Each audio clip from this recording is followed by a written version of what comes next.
ನಮಸ್ತೆ ಸ್ನೇಹಿತರೆ, ಇವತ್ತು ನಾವು 4ನೆಯ ತರಗತಿಯ ಸವಿಗನ್ನಡದ ಪುಸ್ತಕದಲ್ಲಿ ಬರುವಂತಹ ಪಾಠವನ್ನು ನೋಡಿಕೊಳ್ಳೋ.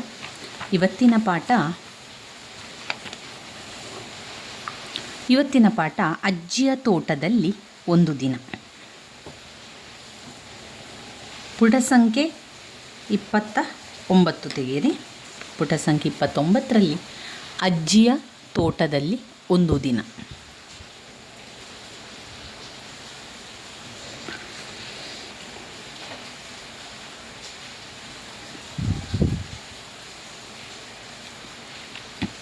ಮಲೆನಾಡ ತಪ್ಪಲಿನಲ್ಲಿರುವ ಒಂದು ಊರು ಕಣಬೂರು. ಅಲ್ಲೊಂದು ಹಿರಿಯ ಪ್ರಾಥಮಿಕ ಶಾಲೆ. ಆ ಶಾಲೆಯ ಮಕ್ಕಳು ಕಿಶೋರನ ಅಜ್ಜಿಯ ತೋಟಕ್ಕೆ ಗುರುಗಳೊಂದಿಗೆ ಹೊರಸಂಚಾರ ಹೊರಟರು. ನೋಡಿ, ಇಲ್ಲೊಂದು ತೋಟ ಇದೆ. ಆ ತೋಟಕ್ಕೆ ಮಕ್ಕಳೆಲ್ಲರೂ ಹೋಗ್ತಾರೆ. ಆರಂಭದಲ್ಲಿ ಅವರು ಹೇಳ್ತಾ ಇರುವಂಥದ್ದು ಮಲೆನಾಡಿನಲ್ಲಿ ಒಂದು ಊರು ಇದೆ. ಆ ಊರಿನ ಹೆಸರು ಕಣಬೂರು ಎನ್ನುವಂತಹ ಊರು. ಈ ಕಣಬೂರು ಎನ್ನುವಂಥ ಊರು ಎಲ್ಲಿದೆ? ಮಲೆನಾಡ ತಪ್ಪಲಿನಲ್ಲಿ ಇದೆ ಒಂದು ಊರು, ಅದು ಕಣಬೂರು. ಅಲ್ಲಿ ಒಂದು ಹಿರಿಯ ಪ್ರಾಥಮಿಕ ಶಾಲೆ ಇತ್ತು. ಆ ಶಾಲೆಯ ಮಕ್ಕಳು ಎಲ್ಲಿಗೆ ಹೊರಟಿದ್ದಾರೆ ಈಗ?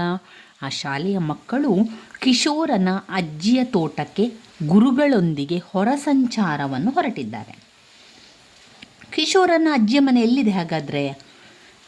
ಕಿಶೋರನ ಅಜ್ಜಿಯ ಮನೆ ಬೆಟ್ಟದ ತಪ್ಪಲಿನಲ್ಲಿದೆ.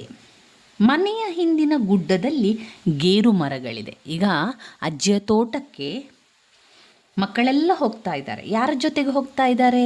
ಗುರುಗಳೊಂದಿಗೆ ಹೊರಸಂಚಾರಕ್ಕೆ ಹೊರಟಿದ್ದಾರೆ. ಯಾರ ಅಜ್ಜಿ? ಕಿಶೋರನ ಅಜ್ಜಿ. ಕಿಶೋರನ ಅಜ್ಜಿಯ ತೋಟ ಎಲ್ಲಿದೆ? ಅದು ಬೆಟ್ಟದ ತಪ್ಪಲಿನಲ್ಲಿದೆ. ಅವರ ಅಜ್ಜಿ ಮನೆಯ ಹಿಂದೆ ಒಂದು ಗುಡ್ಡ ಇದೆ. ಆ ಗುಡ್ಡದಲ್ಲಿ ಗೇರು ಮರಗಳಿವೆ. ಅಲ್ಲಿಂದ ಅಡಿಕೆ ತೋಟವನ್ನು ದಾಟಿ ಮುಂದೆ ಹೋದರೆ ಏನು ಸಿಗ್ತದೆ? ಭತ್ತದ ಗದ್ದೆ ಸಿಗ್ತದೆ. ಮಕ್ಕಳೆಲ್ಲರೂ ಗದ್ದೆಯ ಹತ್ತಿರ ಬಂದು ತಲುಪಿದರು. ಇದು ಯಾವ ಬೆಳೆ ಎಂದು ಪೀಟರ್ ಪ್ರಶ್ನಿಸಿದ. ಇದು ಭತ್ತದ ಬೆಳೆ ಎಂದರು ಗುರುಗಳು. ಓ, ಇದೇನಾ ಭತ್ತದ ಪೈರು? ತೆನೆಗಳನ್ನು ಕೈಯಿಂದ ಮುಟ್ಟಿ ಪ್ರಶ್ನಿಸಿದ ಪೀಟರ್. ಒಂದು ಭತ್ತದ ತೆನೆಯನ್ನು ಕಿತ್ತುಕೊಟ್ಟು, ತಗೋ, ಇದನ್ನು ಬಿಡಿಸಿ ನೋಡು ಎಂದರು ಗುರುಗಳು. ಶೀಲಾ ತಾನು ಒಂದು ತೆನೆ ಕೀಳಲು ಬಾಗಿದಾಗ ಒಂದು ಕಪ್ಪೆ ಚಂಗನೆ ಕುಪ್ಪಳಿಸಿತು. ಸರಸರ ಒಂದು ಹಾವು ಹತ್ತಿರದಲ್ಲೇ ಸರಿದು ಹೋಯಿತು. ಮಕ್ಕಳು ಭಯದಿಂದ ಹಿಂದೆ ಬಂದರು. ಹೆದರಬೇಡಿ, ಅವು ನಮಗೆ ಏನೂ ಮಾಡುವುದಿಲ್ಲ. ಹಾವು, ಕಪ್ಪೆ, ಕೀಟ, ಹಕ್ಕಿ, ಮೊಲ, ಹಂದಿ, ಮುಂಗುಸಿ ಮುಂತಾದ ಪ್ರಾಣಿಗಳು ಸಾಮಾನ್ಯವಾಗಿ ತೋಟದ ಸುತ್ತಮುತ್ತಲೂ ಇರುತ್ತದೆ ಎಂದರು ಗುರುಗಳು. ನೋಡಿ, ಈಗ ಕಿಶೋರನ ಅಜ್ಜಿಯ ತೋಟಕ್ಕೆ ಮಕ್ಕಳೆಲ್ಲರೂ ಕೂಡ ಹೊರಸಂಚಾರ ಹೊರಟಿದ್ದಾರೆ. ಗುರುಗಳೊಂದಿಗೆ ಹೊರಟಿದ್ದಾರೆ. ಗುರುಗಳು ಮಾರ್ಗದರ್ಶನವನ್ನು ಮಾಡ್ತಾ ಇದ್ದಾರೆ. ಕಿಶೋರನ ಅಜ್ಜಿಯ ಮನೆ ಬೆಟ್ಟದ ತಪ್ಪಲಿನಲ್ಲಿದೆ. ಅಲ್ಲಿ ಬೆಟ್ಟದಲ್ಲಿ ಸಂಪೂರ್ಣವಾಗಿ ಗೇರು ಗಿಡಗಳನ್ನು ಹಾಕಿದ್ದಾರೆ. ಅಡಿಕೆ ತೋಟ ಇದೆ. ಅಡಿಕೆ ತೋಟವನ್ನು ಕಳೆದು ಭತ್ತದ ಗದ್ದೆಗೆ ಹೋಗಬೇಕಿದೆ. ಅವರು ಅಡಿಕೆ ತೋಟವನ್ನು ದಾಟಿ ಭತ್ತದ ಗದ್ದೆಗೆ ಬಂದಿದ್ದಾರೆ. ಮಕ್ಕಳೆಲ್ಲರೂ ಕೂಡ ಭತ್ತವನ್ನು ನೋಡ್ತಾ ಇದ್ದಾರೆ. ಅಲ್ಲಿ ಬೆಳೆ. ಆಗ ಪೀಟರ್ ಎನ್ನುವಂಥ ಹುಡುಗನಿಗೆ ಒಂದು ಸಂದೇಹ ಇರ್ತದೆ. ಇದೇನು ಬೆಳೆ ಅಂತ ಕೇಳ್ತಾನೆ ಅವನು. ಯಾರಲ್ಲಿ? ಗುರುಗಳಲ್ಲಿ ಕೇಳ್ತಾನೆ. ಗುರುಗಳೇ, ಇದೇನು ಬೆಳೆ ಅಂತ. ಆಗ ಗುರುಗಳು ಹೇಳ್ತಾರೆ, ಓ, ಇದು ನಮ್ಮ ಭತ್ತದ ಬೆಳೆ ಅಂತ ಹೇಳಿದಾಗ ಪೀಟರಿಗೆ ಆಶ್ಚರ್ಯ ಕೂಡ ಆಗ್ತದೆ. ಓ, ಇದೇನಾ ಭತ್ತದ ಪೈರು ಅಂತ ಹೇಳಿ ತೆನೆಯನ್ನು ಮುಟ್ಟಿ ಹೇಳಿದಾಗ ಗುರುಗಳು ಹೇಳ್ತಾರೆ, ಅದನ್ನು ಎಲ್ಲರೂ ಕೂಡ ಒಂದು ಕೆನೆಯನ್ನು ಕಿತ್ತು ಅದರೊಳಗಿರುವಂಥದ್ದನ್ನು ಬಿಡಿಸಿ ನೋಡು ಅಂತ ಹೇಳ್ತಾರೆ ಗುರುಗಳು. ಅಂಥ ಸಂದರ್ಭದಲ್ಲಿ ಎಲ್ಲರೂ ಕೂಡ ನೋಡ್ತಾ ಇರುವಾಗ ಅಲ್ಲಿ ಒಂದು ಕಪ್ಪೆ ಚಂಗನೆ ಹಾರ್ತದೆ. ಸರಸರ ಅಂತ ಹೇಳಿ ಒಂದು ಹಾವು ಕೂಡ ಹೋಗ್ತದೆ. ಇದನ್ನು ಕಂಡು ಮಕ್ಕಳಿಗೆ ಭಯ ಕೂಡ ಆಗ್ತದೆ. ಆಗ ಗುರುಗಳು ಹೇಳ್ತಾರೆ, ತೋಟದ ಸುತ್ತಮುತ್ತ ಈ ರೀತಿಯ ಪ್ರಾಣಿಗಳು ಇರುವಂಥದ್ದು ಅದು ಸಾಮಾನ್ಯವಾಗಿರುವಂಥದ್ದು. ಹಾವು ಇರ್ಬೋದು, ಕಪ್ಪೆ, ಕೀಟ, ಮೊಲ, ಹಂದಿ, ಮುಂಗುಸಿ, ಈ ರೀತಿಯಾಗಿ ಅನೇಕ ಪ್ರಾಣಿಗಳು ತೋಟದ ಸುತ್ತಮುತ್ತಲೂ ಇರ್ತದೆ ಅಂತ ಹೇಳ್ತಾರೆ. ಮಕ್ಕಳು ಮಾತನಾಡುತ್ತಾ ಗದ್ದೆಯ ಬದುವಿನಲ್ಲಿ ನಡೆದು ತೋಡು ದಾಟ್ತಾರೆ. ಗದ್ದೆಯ ಬದುವಿನಲ್ಲಿ ಅಂತ ಹೇಳಿದರೆ ಗದ್ದೆಯ ಸೈಡಿನಲ್ಲಿ ದಾಟಿಕೊಂಡು ಹೋಗ್ತಾರೆ. ಅಲ್ಲಿಂದ ತೋಡನ್ನು ಕೂಡ ದಾಟ್ತಾರೆ. ತೋಡನ್ನು ದಾಟಿ ಅಡಿಕೆ ತೋಟಕ್ಕೆ ಬರ್ತಾರೆ. ತೋಟದ ನಡುವೆ ಬಿದ್ದಿದ್ದ ಒಂದು ಹಣ್ಣನ್ನು ಹೆಕ್ಕಿದ ಮೇರಿ, ಓ ಇಲ್ಲಿ ನೋಡಿ ಸೌತೆಕಾಯಿ ಎಂದಳು. ಅಲ್ಲಲ್ಲ, ಅದು ಹೀರೆಕಾಯಿ ಎಂದನು ರಫೀಕ್. ಈಗ ಮಕ್ಕಳೇನು ಮಾಡಿದರು, ಗದ್ದೆಯನ್ನು ನೋಡಿ ಆಯಿತು, ಗದ್ದೆಯಿಂದ ಮುಂದೆ ಹೋಗ್ತಾರೆ. ಗದ್ದೆಯ ಬದುವಿನಲ್ಲಿ ಹೋಗಿ ಅಲ್ಲಿ ಒಂದು ತೋಡು ಇರ್ತದೆ, ನೀರು ಹೋಗುವಂಥ ತೋಡು, ಅಲ್ಲಿ ದಾಟ್ತಾರೆ. ಅದು ದಾಟಿದ ಮೇಲೆ ತೋಟ ಸಿಗ್ತದೆ. ಅಲ್ಲಿ ಒಂದು ಹಣ್ಣು ಬಿದ್ದಿರ್ತದೆ. ಆ ಹಣ್ಣನ್ನು ಹೆಕ್ಕಿಕೊಂಡು ಮೇರಿ ಹೇಳ್ತಾಳೆ, ನೋಡಿ ನೋಡಿ ಇದು ಸೌತೆಕಾಯಿ ಸಿಕ್ಕಿದ್ದು ನನಗೆ ಅಂತ ಹೇಳ್ತಾಳೆ. ಆಗ ರಫೀಕ್ ಎನ್ನುವಂಥ ಹುಡುಗ ಹೇಳ್ತಾನೆ, ಅಲ್ಲ ಅದು ಹೀರೆಕಾಯಿ ಅಂತ ಹೇಳ್ತಾರೆ. ಆಗ ಅದು ಎರಡೂ ಅಲ್ಲ, ಅದು ಕೊಕ್ಕೋ ಹಣ್ಣು. ಇದನ್ನು ಚಾಕೊಲೇಟ್ ತಯಾರಿಸಲು ಬಳಸುತ್ತಾರೆ. ಯಾವುದೋ ಪ್ರಾಣಿ ಅದನ್ನು ಕಿತ್ತು ಹಾಕಿದೆ, ಬಹುಶಃ ಅಳಿಲೇ ಇರಬೇಕು ಎಂದು ಗುರುಗಳು ಹೇಳ್ತಾರೆ. ಈಗ ಗುರುಗಳು ಹೇಳುವಂಥದ್ದು, ಗುರುಗಳು ಮಕ್ಕಳಿಗೆ ಹೇಳ್ತಾರೆ, ಮೇರಿ ಹೇಳ್ತಾಳೆ ಅದು ಸೌತೆಕಾಯಿ ಅಂತ, ರಫೀಕ್ ಹೇಳ್ತಾನೆ ಅದು ಹೀರೆಕಾಯಿ ಅಂತ. ಆಗ ಗುರುಗಳು ಹೇಳುವಂಥದ್ದು, ನೋಡಿ ಇದು ಎರಡೂ ಕೂಡ ಅಲ್ಲ, ನೀವು ಹೇಳಿರುವ ರೀತಿಯಲ್ಲಿ ಇದು ಸೌತೆಕಾಯಿ ಕೂಡ ಅಲ್ಲ, ಇದು ಹೀರೆಕಾಯಿ ಕೂಡ ಅಲ್ಲ. ಹಾಗಾದರೆ ಇದು ಕೊಕ್ಕೋ ಎನ್ನುವಂಥ ಹಣ್ಣು. ಇದನ್ನು ಚಾಕ್ಲೇಟನ್ನು ತಯಾರಿಸಲಿಕ್ಕೆ ಬಳಸ್ತೇವೆ ನಾವು.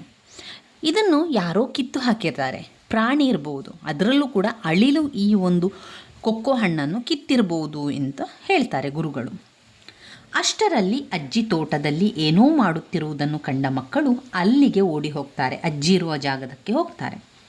ಆಗ ಅಜ್ಜಿ ಹೇಳ್ತಾರೆ, ನಿಧಾನವಾಗಿ ಬನ್ನಿ ಮಕ್ಕಳೇ, ಮುಳ್ಳುಗಳು ಇರಬಹುದು ಎಂದು ಎಚ್ಚರಿಸ್ತಾರೆ ಅಜ್ಜಿ.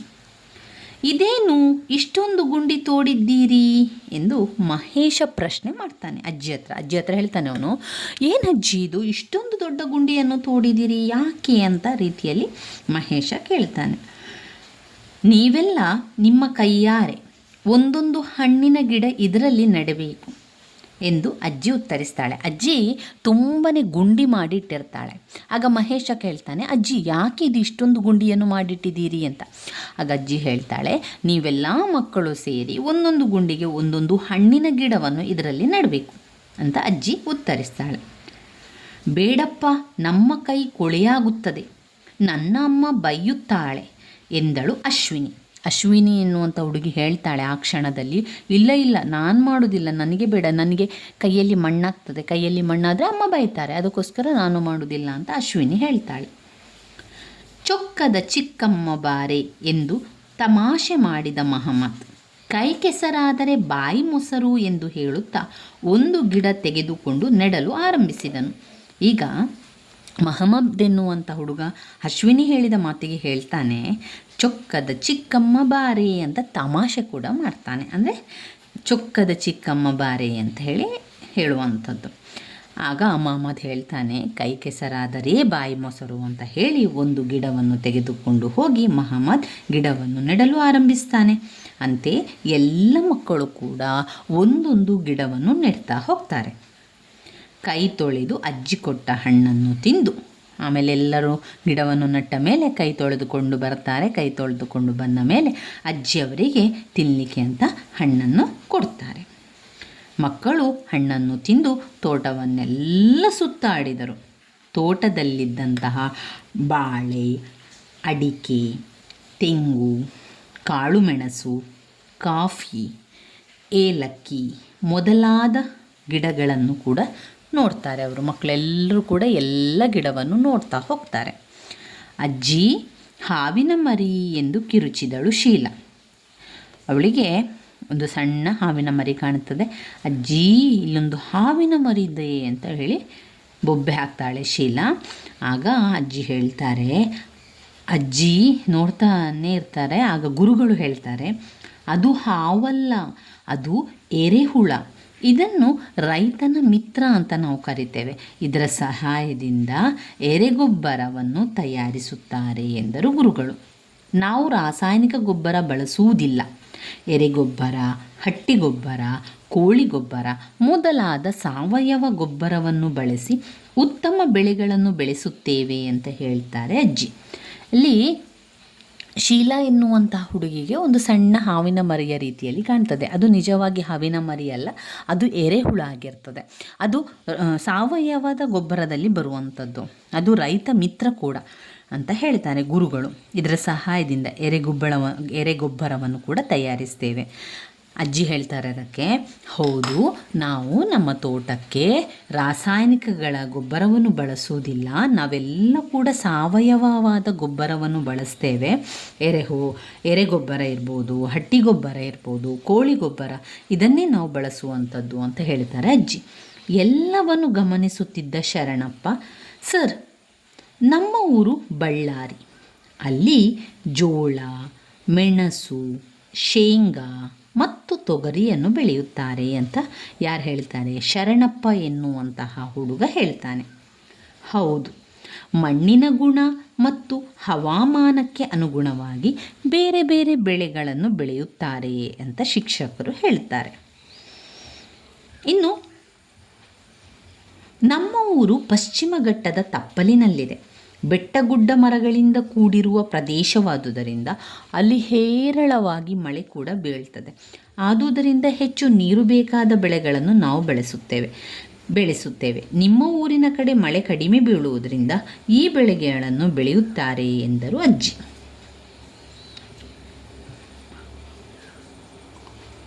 ಅಷ್ಟು ಹೊತ್ತಿಗೆ ಅಜ್ಜಿಯ ಮನೆಯಲ್ಲಿ ಮಕ್ಕಳಿಗಾಗಿ ರುಚಿಯಾದ ಅಡುಗೆ ಸಿದ್ಧವಾಗಿತ್ತು. ಕೈ ಕಾಲು ತೊಳೆದು ಊಟಕ್ಕೆ ಬನ್ನಿ ಎಂದು ಅಜ್ಜಿ ಕರೆದರು. ಮಕ್ಕಳು ಅಜ್ಜಿಯ ಜೊತೆ ಊಟಕ್ಕೆ ಹೊರಟರು. ಅಜ್ಜಿಯ ಮನೆಯ ಅಂಗಳದಲ್ಲಿದ್ದ ಯಂತ್ರವನ್ನು ಕಂಡಂತಹ ಶೀಲಾ, ಇದೇನು ಗುರುಗಳೇ ಎಂದಳು. ಇದು ಗದ್ದೆ ಉಳುವಂತಹ ಯಂತ್ರ. ಹಿಂದೆ ನೇಗಿಲು, ನೊಗ, ಎತ್ತು, ಕೋಣವನ್ನು ಬಳಸಿಕೊಂಡು ಹೊಲವನ್ನು ಉಳುತ್ತಾ-ಇದ್ರು. ಈಗ ಹೊಸ ಸಾಧನಗಳು ಕೂಡ ಬಂದಿದೆ ಎಂದರು ಗುರುಗಳು. ಎಲ್ಲರೂ ರುಚಿ ರುಚಿಯಾದ ಊಟವನ್ನು ಮುಗಿಸಿದರು. ಕೈ ತೊಳೆಯಲು ಹೋದ ಅಶ್ವಿನಿ, ಇದೋ ನೋಡಿ, ಇಲ್ಲೂ ಸಣ್ಣ ಸಣ್ಣ ಗುಂಡಿಗಳು ಇವೆ ಎಂದಳು. ಇವು ಇಂಗು ಗುಂಡಿಗಳು. ಈ ಗುಂಡಿಗಳ ಮೂಲಕ ಮಳೆಯ ನೀರನ್ನು ಇಂಗಿಸುತ್ತೇವೆ. ಇದು ಅಂತರ್ಜಲ ಹೆಚ್ಚಿಸುತ್ತದೆ. ಇದರಿಂದ ನಮ್ಮ ಬಾವಿಯಲ್ಲಿ ನೀರು ಎಂದೂ ಕಡಿಮೆ ಆಗಿಲ್ಲ ಎಂದರು ಅಜ್ಜಿ. ಮಕ್ಕಳೇ, ನಾವು ಮಳೆ ಕೊಯ್ಲು ಮತ್ತು ಅಂತರ್ಜಲದ ಬಗ್ಗೆ ತರಗತಿಯಲ್ಲಿ ಚರ್ಚಿಸೋಣ. ಈಗ ಅಜ್ಜಿಗೆ ಧನ್ಯವಾದ ಹೇಳಿ ಹೊರಡೋಣ ಎಂದರು ಗುರುಗಳು. ಅಷ್ಟರಲ್ಲಿ ಅಜ್ಜಿ ಎಲ್ಲರಿಗೂ ಕೂಡ ಗೋಡಂಬಿಯನ್ನು ಹಂಚಿದರು. ಮಕ್ಕಳು ತಿನ್ನುತ್ತಾ ಶಾಲೆ ಕಡೆಗೆ ಹೆಜ್ಜೆಯನ್ನು ಹಾಕಿದರು. ರೈತ ನಮ್ಮೆಲ್ಲರ ಅನ್ನದಾತ. ಈಗ ಅಜ್ಜಿಯ ತೋಟದಲ್ಲಿ ಒಂದು ದಿನ ಪಾಠ ನಿಮಗೆಲ್ಲರಿಗೂ ಕೂಡ ಅರ್ಥ ಆಗಿದೆ ಅಂತ ಅಂದ್ಕೊಂಡಿದ್ದೇನೆ. ಮತ್ತೊಮ್ಮೆ ಪುನರಾವರ್ತನಾಭ್ಯಾಸವನ್ನು ಮಾಡ್ತಾ ಹೋಗುವ. ಕಣಬೂರು ಎನ್ನುವಂತಹ ಊರಿತ್ತು. ಅದು ಮಲೆನಾಡಿನ ತಪ್ಪಲಿನಲ್ಲಿತ್ತು. ಅಲ್ಲೂ ಒಂದು ಹಿರಿಯ ಪ್ರಾಥಮಿಕ ಶಾಲೆ ಕೂಡ ಇತ್ತು. ಆ ಶಾಲೆಯ ಮಕ್ಕಳೆಲ್ಲರೂ ಸೇರಿ ಕಿಶೋರನ ಅಜ್ಜಿಯ ಮನೆಗೆ ಬರ್ತಾರೆ. ಕಿಶೋರನ ಅಜ್ಜಿಯ ಮನೆಯಲ್ಲಿ ತೋಟ, ಗದ್ದೆ, ಹಣ್ಣಿನ ತೋಟಗಳು ಎಲ್ಲ ಕೂಡ ಇದೆ. ಅದನ್ನೆಲ್ಲ ಕೂಡ ವೀಕ್ಷಿಸಲು ಗುರುಗಳ ಜೊತೆಗೆ ಹೊರ ಸಂಚಾರ ಹೊರಟಿದ್ದಾರೆ. ಅಜ್ಜಿಯ ಮನೆ ಬೆಟ್ಟದ ತಪ್ಪಲಿನಲ್ಲಿರ್ತದೆ. ಬೆಟ್ಟದ ತಪ್ಪಲಿನ ಹಿಂದೆ ಗುಡ್ಡದ ಮೇಲೆ ಗೇರು ಮರಗಳಿರ್ತದೆ. ಅಡಿಕೆ ತೋಟ ಕೂಡ ಇದೆ. ಆ ಅಡಿಕೆ ತೋಟವನ್ನು ದಾಟಿ ಮುಂದೆ ಸಿಗುವಂಥದ್ದೇ ಭತ್ತದ ಗದ್ದೆಗಳು. ಮಕ್ಕಳೆಲ್ಲರೂ ಕೂಡ ಗದ್ದೆಯ ಹತ್ತಿರ ಹೋಗ್ತಾರೆ. ಗದ್ದೆಯಲ್ಲಿ ಭತ್ತವನ್ನು ಕೂಡ ನೋಡ್ತಾರೆ. ಆ ಬೆಳೆಯನ್ನು ಏನು ಅಂತ ಕೆಲವರಿಗೆ ಗೊತ್ತಿರುವುದಿಲ್ಲ. ಅಲ್ಲಿ ಪೀಟರ್ ಎನ್ನುವಂಥ ಹುಡುಗ ಹೇಳ್ತಾನೆ, ಗುರುಗಳೇ, ಇದೇನು ಬೆಳೆ ಅಂತ ಕೇಳಿದಾಗ ಗುರುಗಳು ಹೇಳ್ತಾರೆ, ಇದು ಭತ್ತದ ಬೆಳೆ. ಇದು ನಾವು ಈ ತೆನೆಯನ್ನು ನೀವು ತೆರೆದು ನೋಡಿದಾಗ ಅಲ್ಲಿ ಅಕ್ಕಿ ಇರ್ತದೆ ಎನ್ನುವಂಥದ್ದನ್ನು ಗುರುಗಳು ಮಕ್ಕಳಿಗೆ ಹೇಳ್ತಾರೆ. ಅದೇ ರೀತಿ ಪೀಟರಿಗೆ ಹೇಳಿದಾಗ ಪೀಟರ್ ಅದನ್ನು ತೆರೆದು ನೋಡಿ ಅದರಲ್ಲಿರುವಂಥದ್ದು ಅಕ್ಕಿಯನ್ನು ಬಿಡಿಸಿ ಕೂಡ ನೋಡ್ತಾನೆ. ಅದಾದ ನಂತರ ಆ ಕ್ಷಣದಲ್ಲಿ ಅಲ್ಲಿ ಗದ್ದೆಯಲ್ಲಿ ಕಪ್ಪೆ ಮತ್ತು ಹಾವು ಸರಸರ ಹೋಗುವುದನ್ನು ನೋಡಿದಂತಹ ಮಕ್ಕಳಿಗೆ ಸ್ವಲ್ಪ ಭಯ ಆಗ್ತದೆ. ಆಗ ಗುರುಗಳು ಹೇಳ್ತಾರೆ, ಭಯ ಪಡಬೇಡಿ, ಅದು ನಮಗೇನೂ ಮಾಡುವುದಿಲ್ಲ. ನಾವು ಈ ರೀತಿಯ ತೋಟಕ್ಕೆ ಬಂದಾಗ ಕಪ್ಪೆ, ಕೀಟ, ಮೊಲ, ಹಂದಿ, ಮುಂಗುಸಿ, ಕೀಟ, ಹಕ್ಕಿ ಇದೆಲ್ಲ ಕೂಡ ಪ್ರಾಣಿಗಳು ತೋಟದ ಸುತ್ತಮುತ್ತಲಿರುವಂಥದ್ದು ಸಾಮಾನ್ಯವಾದ ವಿಚಾರ ಅಂತ ಹೇಳಿ ಗುರುಗಳು ಮಕ್ಕಳಿಗೆ ತಿಳಿ ಹೇಳ್ತಾರೆ. ಅದಾದ ಮೇಲೆ ಮಕ್ಕಳು ಮಾತನಾಡ್ತಾ ಗದ್ದೆ ತೋಟದಿಂದ ಬದಿಯಲ್ಲಿ ಹೋಗ್ತಾರೆ. ಅದಾದ ಮೇಲೆ ಕೆರೆ ಸಿಗ್ತದೆ, ತೋಡು ಸಿಗ್ತದೆ. ಆ ತೋಡನ್ನು ಕಳೆದ ನಂತರ ತೋಟಕ್ಕೆ ಬರ್ತಾರೆ. ಅಲ್ಲಿ ಅಜ್ಜಿ ಕೂಡ ಇರ್ತಾರೆ. ಆ ತೋಟದಲ್ಲಿ ಅಜ್ಜಿ ಕಾಯ್ತಾ ಇರ್ತಾರೆ ಮಕ್ಕಳಿಗೆ. ಅಜ್ಜಿ ಏನು ಮಾಡಿರ್ತಾಳೆ ಅಂದರೆ ತುಂಬ ಗುಂಡಿಗಳನ್ನು ಮಾಡಿ ಇಟ್ಟಿರ್ತಾಳೆ. ಆ ತೋಟಕ್ಕೆ ಬಂದ ತಕ್ಷಣ ಅಲ್ಲಿ ಮೇರಿಗೆ ಒಂದು ಹಣ್ಣು ಸಿಗ್ತದೆ. ಆ ಮೇರಿ ಹೇಳ್ತಾಳೆ, ನನಗೆ ಒಂದು ಸೌತೆಕಾಯಿ ಸಿಕ್ಕಿತು ಅಂತ ಹೇಳ್ತಾಳೆ. ಆಗ ರಫೀಕ್ ಎನ್ನುವಂಥ ಹುಡುಗ ಹೇಳ್ತಾನೆ, ಅಲ್ಲ ಅದು ಹೀರೆಕಾಯಿ ಅಂತ ಅವನು ಹೇಳ್ತಾನೆ.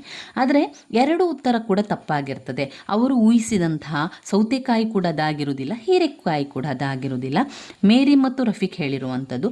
ಆಗ ಗುರುಗಳು ಹೇಳ್ತಾರೆ, ನೀವು ಊಹಿಸಿದ್ದು ತಪ್ಪು, ಅದೆರಡೂ ಕೂಡ ಅಲ್ಲ. ಆ ಹಣ್ಣು ಕೊಕ್ಕೋ ಎನ್ನುವಂಥ ಹಣ್ಣು. ಈ ಹಣ್ಣನ್ನು ನಾವು ಚಾಕ್ಲೇಟ್ ತಯಾರಿಸಲು ಬಳಸ್ತಾರೆ. ಅದನ್ನು ಕಿತ್ತು ಹಾಕಿದವರು ಪ್ರಾಣಿಗಳಿರ್ಬೋದು. ಬಹುಶಃ ಆ ಹಣ್ಣನ್ನು ಕಿತ್ತು ಹಾಕಿರುವಂಥದ್ದು ಅಳಿಲೇ ಇರಬೇಕು ಅಂತ ಗುರುಗಳು ಹೇಳ್ತಾರೆ. ಸರಿ, ಅಷ್ಟರಲ್ಲಿ ಎಲ್ಲರಿಗೆ ಅಜ್ಜಿ ಕಾಣ್ತಾರೆ. ಅಜ್ಜಿ ಅಂತ ಹೇಳಿ ಅಜ್ಜಿಯ ಬಳಿಗೆ ಓಡಿ ಹೋಗ್ತಾರೆ. ಮತ್ತು ಅಜ್ಜಿ ಹೇಳ್ತಾರೆ, ನಿಧಾನವಾಗಿ ಬನ್ನಿ ಮಕ್ಕಳೇ, ಮುಳ್ಳುಗಳಿರಬಹುದು ಅಂತ ಎಚ್ಚರಿಕೆಯನ್ನು ಕೂಡ ಅಜ್ಜಿ ಕೊಡ್ತಾರೆ. ಅದಾದಮೇಲೆ ಅಲ್ಲಿ ಆ ಅಜ್ಜಿ ತುಂಬ ಗುಂಡಿಗಳನ್ನು ಮಾಡಿಟ್ಟಿರುವುದನ್ನು ಕುತೂಹಲದಿಂದ ಕೇಳಿದಂಥ ಮಹೇಶ ಎನ್ನುವಂಥ ಹುಡುಗ ಪ್ರಶ್ನೆ ಕೇಳ್ತಾನೆ, ಅಜ್ಜಿ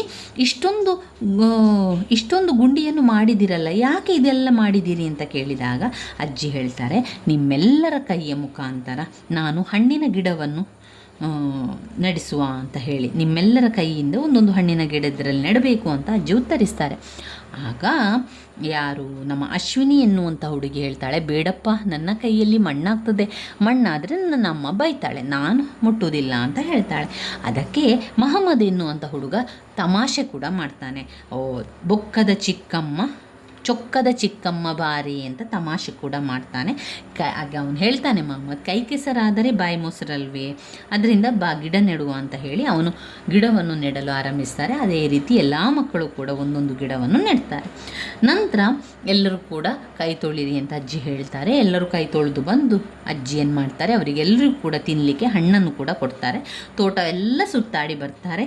ತೋಟದಲ್ಲಿದ್ದಂಥ ಬಾಳೆ ಗಿಡ, ಅಡಿಕೆ ಗಿಡ, ತೆಂಗಿನ ಗಿಡ, ಕಾಳು ಮೆಣಸು, ಕಾಫಿ, ಏಲಕ್ಕಿ ಮೊದಲಾದ ಗಿಡಗಳನ್ನೆಲ್ಲ ನೋಡಿಕೊಂಡು ಬರ್ತಾರೆ. ಅದಾದ ಮೇಲೆ ಶೀಲಾ ಎನ್ನುವಂಥ ಹುಡುಗಿ ಒಂದು ಸಣ್ಣ ಹಾವಿನ ಮರಿಯ ರೀತಿಯಲ್ಲಿರುವಂಥದ್ದನ್ನು ನೋಡಿ ಹಾವು ಅಂತ ಅವಳು ಬೊಬ್ಬೆ ಹಾಕ್ತಾಳೆ. ಆಗ ಗುರುಗಳು ಹೇಳ್ತಾರೆ, ಅದು ಹಾವಲ್ಲ, ಅದು ನಮ್ಮ ರೈತನ ಮಿತ್ರ ಎರೆಹುಳ. ಅದು ಹಾವಲ್ಲ, ಅದು ಎರೆಹುಳ, ಅದು ರೈತನ ಮಿತ್ರ ಕೂಡ ಆಗಿದ್ದಾನೆ. ಇದರ ಸಹಾಯದಿಂದ ಗೊಬ್ಬರವನ್ನು ತಯಾರಿಸುತ್ತೇವೆ ಅಂತ ಗುರುಗಳು ಹೇಳ್ತಾರೆ. ಅದಕ್ಕೆ ಅಜ್ಜಿ ಹೇಳ್ತಾರೆ, ಹೌದು, ನಾವು ರಾಸಾಯನಿಕ ಗೊಬ್ಬರಗಳನ್ನು ಬಳಸುವುದಿಲ್ಲ, ನಾವು ಗೊಬ್ಬರ, ಹಟ್ಟಿ ಗೊಬ್ಬರ, ಕೋಳಿ ಗೊಬ್ಬರ ಮೊದಲಾದ ಸಾವಯವ ಗೊಬ್ಬರ ಬೆಳೆಸಿ ಉತ್ತಮ ಬೆಳೆಗಳನ್ನು ನಾವು ಬೆಳೆಸ್ತೇವೆ ಅಂತ ಅಜ್ಜಿ ಎಲ್ಲರವನ್ನು ಗಮನಿಸುತ್ತಿದ್ದ ಶರಣಪ್ಪ ಹೇಳ್ತಾರೆ, ಸರ್, ನಮ್ಮ ಊರು ಬಳ್ಳಾರಿ, ಅಲ್ಲೇನೆಲ್ಲ ಇದೆ ಗೊತ್ತಾ, ಜೋಳ, ಮೆಣಸು, ಶೇಂಗಾ ಮತ್ತು ತೊಗರಿ ಬೆಳೆಯುತ್ತಾರೆ ಅಂತ ಹೇಳ್ತಾನೆ. ಹೌದು, ಮಣ್ಣಿನ ಗುಣಕ್ಕೆ ಅನುಗುಣವಾಗಿ, ಹವಾಮಾನಕ್ಕೆ ಅನುಗುಣವಾಗಿ ಬೇರೆ ಬೇರೆ ಬೆಳೆಗಳನ್ನು ಬೆಳೆಸ್ತಾರೆ ಅಂತ ಶಿಕ್ಷಕರು ಹೇಳ್ತಾರೆ. ನಮ್ಮ ಊರು ಪಶ್ಚಿಮ ಘಟ್ಟದ ತಪ್ಪಲಿನಲ್ಲಿದೆ. ಬೆಟ್ಟಗುಡ್ಡ ಮರಗಳಿಂದ ಕೂಡಿರುವ ಪ್ರದೇಶವಾದುದರಿಂದ ಅಲ್ಲಿ ಹೇರಳವಾಗಿ ಮಳೆ ಬೀಳುತ್ತದೆ. ಅದರಿಂದ ಹೆಚ್ಚು ನೀರು ಬೇಕಾದ ಬೆಳೆಗಳನ್ನು ನಾವು ಬೆಳೆಸ್ತೇವೆ. ನಿಮ್ಮ ಊರಿನ ಕಡೆ ಮಳೆ ಕಡಿಮೆ ಬೀಳುವುದರಿಂದ ಈ ಬೆಳೆಗಳನ್ನು ಬೆಳೆಯುತ್ತಾರೆ ಎಂದರು ಅಜ್ಜಿ. ಅಷ್ಟು ಹೊತ್ತಿಗೆ ಅಜ್ಜಿಯ ಮನೆಯಲ್ಲಿ ಮಕ್ಕಳಿಗಾಗಿ ರುಚಿಯಾದ ಅಡುಗೆ ಸಿದ್ಧವಾಗಿತ್ತು. ಕೈ ಕಾಲು ತೊಳೆದು ಊಟಕ್ಕೆ ಬನ್ನಿ ಎಂದು ಅಜ್ಜಿ ಕರೆದಳು. ಮಕ್ಕಳು ಅಜ್ಜಿಯ ಜೊತೆ ಊಟಕ್ಕೆ ಹೊರಟರು. ಅದಾದಮೇಲೆ ಏನಾಗ್ತದೆ, ಅಜ್ಜಿ ಏನು ಮಾಡ್ತಾರೆ, ಅಜ್ಜಿ ಊಟವನ್ನೆಲ್ಲ ಬಡಿಸಿ ಮಕ್ಕಳೆಲ್ಲ ಊಟ ಮಾಡಿದ ಮೇಲೆ ಅಜ್ಜಿ ಅಂಗಳದಲ್ಲಿದ್ದಂತಹ ಗದ್ದೆಯನ್ನು ಉಳುವ ಯಂತ್ರವನ್ನು ಶೀಲಾ ನೋಡ್ತಾಳೆ. ನೋಡಿ ಅವಳಿಗೆ ಏನು ಅಂತ ಗೊತ್ತಿರೋದಿಲ್ಲ. ಅವಳು ಹೇಳ್ತಾಳೆ, ಇದೇನು ಗುರುಗಳೇ ಅಂತ ಕೇಳ್ತಾಳೆ. ಇದು ಗದ್ದೆಯನ್ನು ಉಳುಮೆ ಮಾಡುವಂಥದ್ದು. ನಾವು ಹಳೆಯ ಕಾಲದಲ್ಲಿ ಮೊದಲೆಲ್ಲ ಏನಿತ್ತು ಅಂತ ಹೇಳಿದರೆ, ನೇಗಿಲು, ನೊಗ, ಎತ್ತು, ಕೋಣ ಬಳಸಿ ಹೊಲವನ್ನು ಉಳ್ತಾ ಇದ್ರು. ಆದರೆ ಈಗ ಹೊಸ ಸಾಧನಗಳು ಬಂದಿದೆ, ಇದು ಉಳುವ ಯಂತ್ರ ಅಂತ ಹೇಳ್ತಾರೆ. ಎಲ್ಲರೂ ರುಚಿಯಾದ ಊಟವನ್ನು ಮುಗಿಸ್ತಾರೆ. ಕೈ ತೊಳೆಯಲು ಹೋದಂಥ ಅಶ್ವಿನಿ, ಇದೋ ನೋಡಿ, ಇಲ್ಲಿ ಕೂಡ ಸಣ್ಣ ಸಣ್ಣ ಗುಂಡಿಗಳನ್ನು ಅಜ್ಜಿ ಮಾಡಿದ್ದಾರೆ, ಯಾಕಿರ್ಬೋದು ಅಂತ ಹೇಳಿದಾಗ ಅಜ್ಜಿ ಹೇಳ್ತಾರೆ, ಇದು ಇಂಗು ಗುಂಡಿ.